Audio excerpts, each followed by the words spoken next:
Hibs 3, Motherwell 1. Welcome back, guys, to Fog Football. And yeah, we're back again with another Scottish Premiership match review. Here, a lot of games called off the day.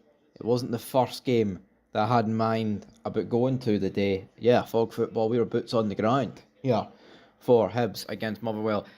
Originally, I did want to go to Livingston Eldry, but that got called off quite a few days ago, and then hell, I didn't even think I was going to be able to get to any game today because coming down on the train from Inverness, -17 in some parts on the way down, all the toilets froze on board.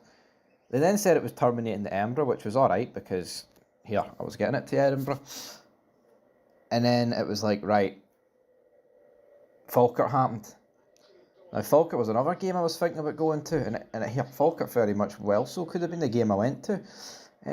But the reality is, signal fault later, and a big, massive delay.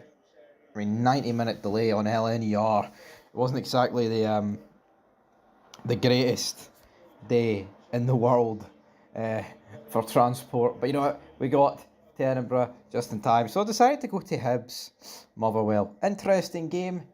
Let's talk about it. You'll see some footage as well. Fog football.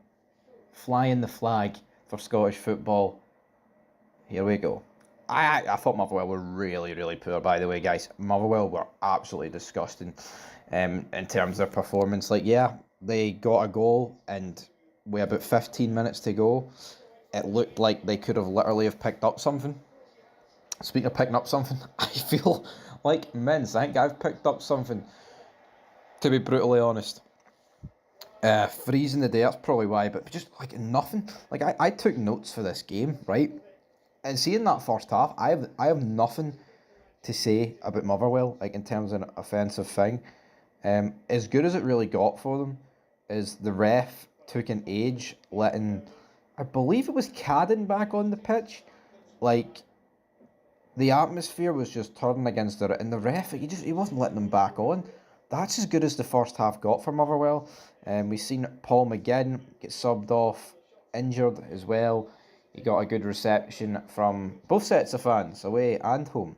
Home and away, you know the score. But yeah, the ref's decision not to let Cadden on was a bit weird because, like, I get it, sometimes the referees don't allow players on straight away, but this was taking the biscuit, man. This was borderline insane. We then saw Abita replace Cadden. So yeah, big Cadden. His brother stayed on. Hibs, though, they make it 1-0 with Martin Boyle. Ball flashed across the face of goal. Martin Boyle manages to poke it past the goalie. The first of his two goals. Put it right past Big Mare in net. Andy Halliday was getting songs sung about him. And then Trantis, who got man of the match. He got Hibs man of the match. He capitalised on a massive mistake. He could have squared it across, but he went, you know what, guys? I'm not going to square it across. I'm going to put this bottom left-hand corner goalie, mate, and you're not going to be able to save it. And that's exactly what happened. Hibs had a few more half chances, like corners, etc., etc. But overall, guys, the first half for Hibs, couldn't really have asked for a better one. 2-0 victory. Hibs' last game was, of course, at Easter Road against Rangers. Hibs continue their fine form. Hibs fans singing about Davy Gray a couple of months ago. Don't want to say it would have been unheard of because he is a Hibs legend to them. Again, we all thought he was kind of going to get sacked, but yeah, good for Davy Gray. Looks like he's turned it around. But like I said, a few half chances for Hibs. We then come back from the break. Hibs pretty much immediately score again. It was offside. Can't really comment too much on if it was offside or not because they don't show you at the games, folks. But from where I was sitting, I mean, honestly, it could have been anything, but Hibs could have made it 3.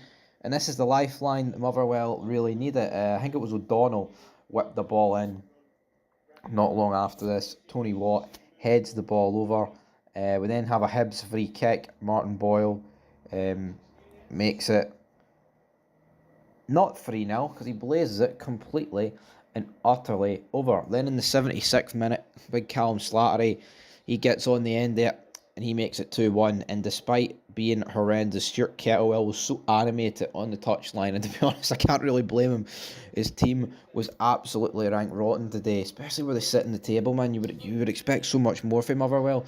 Then it's a penalty. Stephen O'Donnell gives it away. Martin Boyle steps up. He does not miss. There was another chance late on for, I believe it was Junior Hoylett. Junior Hoylett shot and it deflected wide. But then, the last thing of the game, fail on Martin Boyle. Bad tackle, happened literally right in front of me. Absolutely red. I mean, it took about 15 seconds checking it on far. It didn't last long. Martin Boyle immediately, not happy, sprung up and got right in the face of Fail. So, yeah, really bad tackle. Don't want to see those sort of tackles, you know what I mean? Because it could have been a leg breaker, and that's what sparked Martin Boyle right into action. Anyway, guys, that's where we're going to leave it. It was a good game of football. Enjoyed it.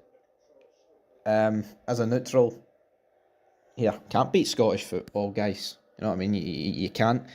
Honestly, I mean, Motherwell fans didn't really have much to cheer about because they were 2-0 down and it was one of the worst first halves I've ever seen, right? But Hibs put on a good atmosphere, and Motherwell, when they got back into it, was a good atmosphere for all of about, 5 minutes. You know what I mean? Aye. Good game.